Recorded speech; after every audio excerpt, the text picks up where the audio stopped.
Bonjour à tous, ici Gabin, commercial junior chez Whatsoft. Je vais vous présenter aujourd'hui la solution CloudOc, qui est une solution d'automatisation des plans de continuité des activités pour les MSP. Je vais d'abord dans un premier temps vous faire une présentation globale de la solution. On passera ensuite à une démonstration technique de la console cloud qui vient récemment d'être traduite en français. Et on terminera enfin par un petit point sur les tarifs et sur le fonctionnement du mode MSP pour cette solution. Donc, je vais rapidement faire une petite introduction. Je vais parler un petit peu du principe de continuité des activités. En quoi est-ce un problème que les entreprises d'aujourd'hui doivent affronter. La réponse que peut apporter Plan for Continuity à tous ces soucis. Ensuite, je me chargerai de vous présenter donc la console cloud en vous faisant une petite démonstration. On va tester un petit peu les possibilités de la solution avec un plan de continuité d'activité suite à une attaque de ransomware. Voilà, je vais un peu vous présenter les fonctionnements de base. Et on terminera du coup, comme je vous l'ai dit, par une présentation des tarifs et en quoi cette solution peut être une réelle opportunité de business pour votre entreprise. Alors, avant de commencer, il y a certaines choses quand même à prendre en considération. Donc, il faut savoir qu'un plan de reprise après sinistre n'est pas un plan de continuité des activités. Il faut bien faire le lien entre les deux, hein. La différence réside dans le fait que le plan de reprise après sinistre est assez réactif, tandis que le plan de continuité des activités, lui, est proactif, qui est un petit peu notre mot d'ordre chez Whatsoft et sur le marché des MSP en général. On promouvoit la proactivité chez nos partenaires revendeurs. Une solution de sauvegarde et de restauration, bien que très importante, n'est pas une solution tout en un de continuité des activités. En effet, bien que vous ayez accès à une solution que nous, chez Whatsoft, pouvons vendre, comme c'est le cas de Backup Assist, par exemple, ce genre de solution peut vous permettre de sauvegarder et de restaurer vos données, qu'elles soient chiffrées ou non, qu'elles soient dans le cloud ou sur vos machines. Vous avez des moyens de les récupérer si vous rencontrez un incident ou un sinistre. Cependant, tout cela n'est pas le fondement de la continuité d'activité. Et il faut des outils spécifiques qui permettent vraiment d'assurer la continuité des activités. Si vous êtes un MSP, vous êtes soumis à des exigences réglementaires. Vous devez disposer de plans de continuité des activités qui sont validés, testés et documentés. En effet, j'en parlerai un petit peu plus tard, mais en Europe et dans le monde entier, existent certaines normes. Donc pour l'Europe, c'est une norme ISO qui régit en fait la gestion des plans de continuité d'activité pour les entreprises. Voilà, c'est des réglementations auxquelles une entreprise peut se conformer tout simplement pour avoir une valeur ajoutée en plus et une certification de qualité de service auprès de leurs partenaires et de leurs clients. Nous, en tant que communauté mondiale des affaires, nous ne pouvons plus dire je suis trop petit, cela ne me concerne pas. On verra un petit peu plus tard aussi que, eh bien, aujourd'hui, la taille des entreprises ne fait pas vraiment diminuer les risques auxquels l'entreprise peut faire face. Et les plans de continuité d'activité sont une chose par laquelle tout le monde est concerné aujourd'hui. Enfin, n'oubliez pas que toute entreprise peut avoir un événement de continuité d'activité, même avec une très bonne infrastructure. La planification de la continuité des activités pour les MSP. Alors, à quel problème nos entreprises doivent faire face aujourd'hui?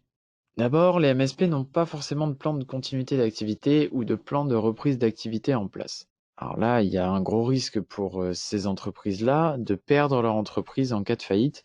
Alors bien sûr, c'est dans des cas assez extrêmes, mais c'est des cas qu'il faut prendre en compte qui peuvent se produire. En effet, si une entreprise est de petite taille, qu'elle n'a pas beaucoup de ressources financières, qu'elle n'a peut-être pas beaucoup d'ancienneté, eh bien, un incident de continuité d'activité peut fortement perturber son activité, justement, et dans le pire des cas, la mener à la faillite.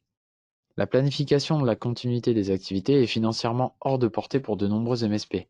En effet, de nombreuses PME n'ont soit pas le temps, soit pas l'expertise, soit pas les moyens financiers de se consacrer à ce genre de procédure. Il s'agit d'une composante essentielle des opérations commerciales. Aujourd'hui, les compagnies d'assurance demandent des plans de continuité des activités testés et validés à leur entreprise cliente. Les régions et les pays ont des lois sur la protection des données qui exigent que toutes les entreprises aient des plans de continuité des activités documentés et testés. Donc là, on revient à ce dont je vous ai parlé un petit peu plus tôt. On parle de normes RGPD en Europe, d'IPA, de SHIELD, de CCPA. Voilà, toutes ces normes sur la protection des données rentrent dans le cadre des plans de continuité d'activité. N'importe quel événement peut perturber l'activité d'une entreprise, voire la détruire si elle est très importante. Le temps, c'est de l'argent. Si vous êtes exposé à une attaque par ransomware, à une violation de vos données personnelles, à une crise comme celle du Covid, par exemple, que nous traversons en ce moment, eh bien, vous n'êtes pas à l'abri d'avoir une activité fortement perturbée et de risquer très gros pour votre société. À l'heure actuelle, comment une entreprise pourrait-elle gérer un événement de continuité des activités? En effet, si elle n'a pas de processus pour la continuité des activités de mise en place au sein de sa structure, eh bien, elle peut risquer gros. Le monde avant Plan for Continuity.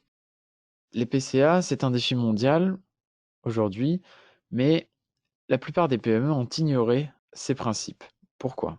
Bien, il faut savoir que l'ensemble de l'écosystème du PCA, c'est un processus qui est manuel. Historiquement, il est très peu développé et très peu présent, même s'il prend de plus en plus de place aujourd'hui, notamment dans le milieu IT. Ce sont des processus qui sont longs et coûteux à mettre en place pour les sociétés, d'où ce délaissement de la part des PME, justement. Ils nécessitent une expertise et cela peut engendrer des sous-traitements, par des consultants donc en business continuity planning, en plan de continuité des activités. Encore une fois, on revient sur les notions dont je vous ai parlé un petit peu plus tôt, à savoir sur des normes ISO qui sont avec des plans de continuité des activités qui sont validés, testés, documentés. Voilà, il y a certaines régulations aujourd'hui qui s'imposent pour les entreprises au niveau des plans de continuité d'activité. Plan for Continuity, c'est une solution qui apporte une nouvelle approche. Cette solution, elle est très facile à comprendre, elle est facile à mettre en œuvre, facile à utiliser. En effet, vous n'avez pas besoin d'être expert dans le domaine de la continuité d'activité pour développer ce genre de solution sur le réseau de vos clients. Vous pouvez créer des plans de continuité d'activité en seulement quelques minutes, et cela très facilement. Cette solution a aussi un côté pratique. Vous avez de vrais plans basés sur des scénarios réalistes à votre disposition sur la console cloud. Je me répète à nouveau, mais Plan for Continuity offre la possibilité d'une conformité avec la norme ISO, donc 22301, qui est la norme ISO sur la continuité d'activité pour les entreprises européennes. Plan for Continuity est aussi une solution moderne. En effet, grâce à sa console cloud, elle est très facile d'accès depuis n'importe quel appareil et facile à entretenir. Vous n'avez aucun logiciel à installer sur vos machines et tout est accessible en ligne facilement. Plan for Continuity est aussi rentable. Vous pouvez obtenir des plans complets avec des notifications rapides et des rapports post-incident pour un coût inférieur à celui de vos déjeuners mensuels. Enfin, vous pouvez automatiser sans complexité les processus de continuité d'activité de vos partenaires, et tout cela par la simple pression d'un bouton. Cette première partie de présentation est maintenant terminée. Nous allons passer à la démonstration de la console cloud de la solution. Donc, pour commencer cette démonstration, je me suis rendu sur ma console cloud de Plan for Continuity et je me suis rendu directement sur l'espace pour commencer. Alors, cette interface-là, cette page de présentation, elle est très intéressante pour vous. Elle vous explique dans les grandes lignes comment va fonctionner le système, pourquoi il est important d'installer ce système chez vos partenaires. Il est aussi très détaillé et fourni en explications. Vous avez des petits tutoriels accessibles rapidement avec des présentations de certaines interfaces. Vous avez également certaines vidéos qui sont disponibles sur YouTube, donc sur la chaîne YouTube de l'éditeur, ce sont des vidéos assez courtes mais très bien explicatives. Et vous avez également une foire aux questions qui peut être là si jamais vous avez quelques soucis. À noter que je suis sur la version française de la solution, de la console. Bien, maintenant, on va pouvoir se rendre directement sur les plans, ce qui nous intéresse, donc tous les plans. Et vous avez ici un certain nombre de plans que j'ai déjà enregistrés au préalablement. Cette solution, elle va vous permettre de créer des plans de continuité d'activité, d'automatiser des événements de continuité d'activité, et enfin d'obtenir des rapports détaillés post-incident. Pour commencer simplement, on peut soit ajouter un nouveau plan. Donc, nous allons ici partir de 0 et créer un plan de A à Z. Voilà, si vous n'êtes pas forcément à l'aise avec la solution au départ, je ne vous conseille pas de vous lancer là-dedans tout de suite, mais ça peut vous être très utile si vous avez un partenaire qui a une demande très spécifique avec un certain cahier des charges qu'il souhaite faire respecter. Donc d'un autre côté, ce qu'on peut faire, c'est copier un plan de bibliothèque. Donc vous avez ici les plans que j'ai déjà sélectionnés, mais vous avez surtout les modèles globaux, alors qui sont pour la plupart en anglais, mais vous pouvez tout à fait créer et modifier les vôtres comme bon vous semble, il y a aucun problème pour ça. Donc ici vous avez juste à cliquer sur l'un de ces plans, par exemple on va prendre infrastructure, facilities management, on va copier le plan. Et je peux ici donc renommer ce plan. Je peux y attribuer certains clients, définir un gestionnaire de plan et enfin sélectionner le propriétaire de toutes les actions qui sont incluses dans le plan. Voilà, c'est quand même assez poussé de ce côté-là. Donc comme je vous l'ai dit, nous on va s'intéresser au plan d'attaque contre les ransomware. Donc je vais rentrer à l'intérieur. Donc vous avez ici du coup le plan d'attaque contre le ransomware avec certaines informations générales comme la probabilité de réalisation d'une telle attaque, l'impact que ce genre d'attaque peut avoir sur votre entreprise. Vous pouvez ensuite sélectionner le client qui sera concerné par ce plan, ou alors vous pouvez aussi définir ce plan comme un plan qui sera destiné à un usage interne. Donc nous, ce ne sera pas le cas pour celui-là. Vous pouvez décider également de planifier l'activation ou la simulation du plan voilà, chaque jour du mois. Cela est très utile pour certaines entreprises qui ont des tests réguliers à faire. Donc c'est en général tous les 3 mois. Ou tous les mois pour d'autres entreprises. Et cela permet de lancer automatiquement du coup une simulation ou une activation de ces plans-là. Vous pouvez ensuite gérer le gestionnaire du plan, donc en l'occurrence la personne qui va concevoir tout le plan et gérer le plan. L'activateur du plan qui sera la personne qui va déclencher le plan et d'autres choses. Vous pouvez également décider d'exiger une signature. Donc, si vous activez cette option lorsque vous allez terminer le plan, eh bien, une signature sera demandée par une personne que vous aurez sélectionnée juste ici. Et vous avez ici donc un aperçu de toutes les actions que contient le plan. Donc moi j'ai décidé de me baser sur un plan avec peu d'actions pour que ce soit un petit peu plus rapide et compréhensif pour vous. Mais vous voyez que vous pouvez rentrer à l'intérieur de chaque action et bien voilà, détailler sa description, y inclure des pièces jointes éventuellement. Voilà, si vous avez une attaque incendie par exemple, ça peut être intéressant d'inclure un PDF de plan d'évacuation avec, vous savez, extincteur, sortie de secours et autres. Vous pouvez rajouter à chaque fois de nouvelles étapes à l'intérieur de l'action pour toujours être plus précis dans ce que vous allez vouloir réaliser. Donc, il est très simple de supprimer ou d'ajouter une nouvelle action. Voilà. Vous avez plus ensuite qu'à en écrire la description, définir certaines précautions à prendre, peut-être, le propriétaire de l'action, etc. Et puis à nouveau, ajouter des fichiers ou ajouter des nouvelles étapes. Et donc là, je vais pouvoir directement supprimer l'action que je n'ai pas envie de garder. À noter que pour l'action numéro 2, j'y ai inclus donc un broadcast et un roll call. Vous allez vous rendre compte qu'il est très très simple de répondre à ces notifications rapides. Et je le ferai moi-même pendant l'activation de ce plan depuis mon téléphone portable.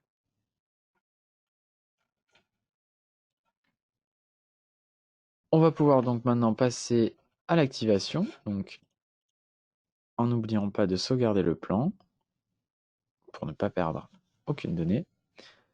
Et on va activer le plan. Alors, lorsque vous cliquez sur activer, vous avez une petite fenêtre qui apparaît et vous pouvez décider donc d'envoyer ou non les notifications par mail et par SMS, d'informer soit seulement les personnes que vous avez spécifiées ou alors informer tout le personnel qui sera sur place de l'activation du plan. Enfin, et c'est le plus important, vous pouvez décider si oui ou non ce plan sera une simulation. Alors, cela est très important puisque, eh bien, de cette manière, vous pouvez un petit peu tester le bon fonctionnement de votre plan et vérifier que toutes vos actions sont bien enregistrées et concernent bien les bonnes personnes, par exemple. Donc, pour notre présentation, je vais bien entendu cocher cette petite case pour bien définir que c'est une simulation. Je vais garder l'envoi de notification par SMS pour pouvoir vous montrer l'efficacité du roll call, mais je vais cependant désactiver les notifications par email car je ne souhaite pas les appliquer pour le moment. Et nous pouvons nous lancer en activant le plan.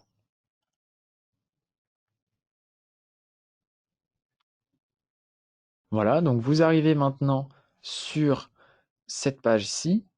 Donc vous avez ici un petit tracker de toutes les actions qui sont réalisées, ce qui peut être assez intéressant. Et vous avez donc vos actions qui se déroulent avec le propriétaire et la description des actions. Et on va, comme ça, dérouler à travers le plan, valider action par action avec certaines remarques ou non. Nous allons dire que c'est un succès.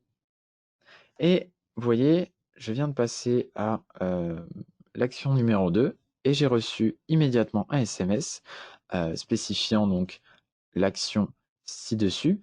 Nous avons été attaqués par un ransomware, déconnectez immédiatement les appareils du réseau Wi-Fi, attendez les instructions. Donc je reçois ce petit message avec un lien et lorsque je me rends sur le lien, je peux directement répondre au roll call pour donner en direct mon état. Donc je vais répondre que je vais bien sans spécifier de message particulier, je vais simplement répondre que je vais bien. Et vous voyez qu'un petit 1 est apparu juste ici et il s'agit en fait des réponses qui vont être fournies par les personnes concernées par cette notification. Vous voyez qu'ici, il y a normalement 2 personnes concernées et j'ai de mon côté répondu que je vais bien. Donc la réponse apparaît de ce côté-là et la deuxième personne n'a pas répondu, donc elle reste grisée. Vous voyez, elle est ici. Cela vous permet donc de traquer en direct les réponses de vos salariés si un incident se produit.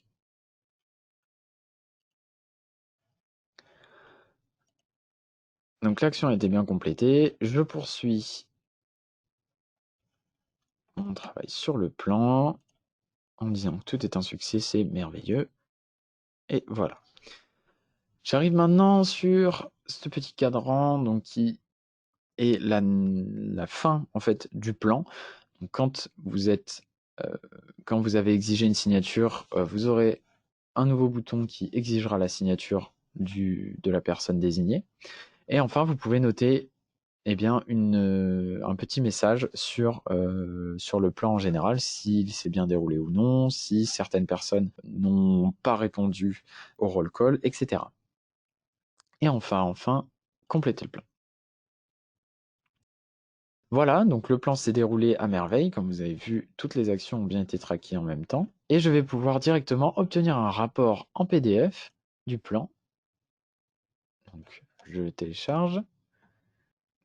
Et voilà, vous obtenez un rapport d'activation du plan de continuité avec la précision de la simulation et à quelle heure il a été activé, à quelle heure il a été terminé. Vous avez donc les informations générales du plan qui reviennent, les risques auxquels était exposée l'entreprise face à cet incident, les clients concernés, le gestionnaire du plan, en l'occurrence moi, et puis les actions qui sont renotées avec les propriétaires de l'action, la description de chaque et autres. Donc cela inclut le broadcast et le roll call. Et on retrouve ici notre petit tracker d'action avec qui a activé le plan, à quelle heure a été complétée chaque action. Et vous avez enfin les réponses donc, au roll call. Vous voyez que ici il y a eu 2 réponses avec un petit message. Donc c'est parfait. Voilà. On va pouvoir maintenant revenir sur notre présentation et je vais vous parler un petit peu des tarifs. Alors, au niveau des tarifs pour nos revendeurs partenaires, alors, il faut savoir que nos partenaires revendeurs peuvent décider ou non de souscrire elles-mêmes à un abonnement MSP pour Plan for Continuity. Donc cet abonnement il est de 99 € par mois et il confère 50 plans NFR, donc à usage interne, que nos partenaires peuvent utiliser librement. Cela offre un tarif réduit pour leurs clients qui vont souscrire également à la solution. Donc c'est ce que je vais vous préciser juste ensuite. Et il inclut une session d'onboarding et une formation commerciale.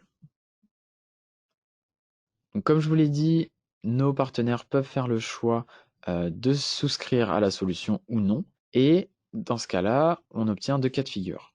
Donc si les MSP sont inscrites à la solution, le tarif pour la solution sera de 49 € par mois pour le premier lieu d'utilisation de la solution. Donc en général, le siège social de la société. Et à cela pourra s'ajouter un lieu, donc avec un petit supplément en plus. Tout cela n'inclut pas de limite de nombre de plans. Le bénéficiaire pourra donc utiliser autant de plans qu'il le veut sans être limité, ce qui est déjà ce qui est pas mal puisque c'est une grosse avancée contrairement aux anciens tarifs que pratiquait l'éditeur. Et donc dans le deuxième cas de figure, les clients des MSP auront un tarif plus élevé, hein, bien sûr.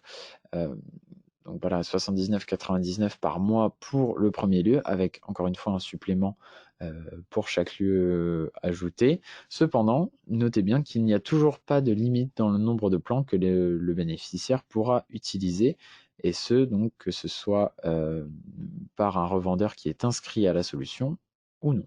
Enfin, l'éditeur propose certaines formations supplémentaires pour un petit peu vous mettre sur pied, vous lancer sur cette solution. Donc vous avez des onboarding avec formation technique, une installation premier client, l'installation du compte MSP et aussi une formation commerciale, donc sur un marché ciblé, sur la vente, les objections et l'utilisation des garanties. Très important à noter, l'éditeur a récemment changé sa politique en matière de version d'essai NFR. Elle a décidé de passer de 30 jours à 14 jours seulement. Enfin, pourquoi Plan for Continuity est une réelle opportunité pour vous? Eh bien, Plan for Continuity a été conçu pour les fournisseurs de services informatiques afin de soutenir leurs clients. Donc c'est du channel only. Plan for Continuity propose de nouveaux services à forte valeur ajoutée que vous pouvez désormais proposer à vos clients et à vos prospects éventuels. Vous pouvez ainsi vous distinguer de vos concurrents. Et Plan for Continuity, c'est enfin une excellente occasion d'offrir votre aide pour résoudre le problème très réel et actuel du retour au bureau pour les entreprises, pour éduquer vos clients sur la nécessité de la continuité d'activité. Voilà, cette présentation est maintenant terminée. Je vais rester quelques minutes pour répondre à vos éventuelles questions si vous en avez. Merci à tous.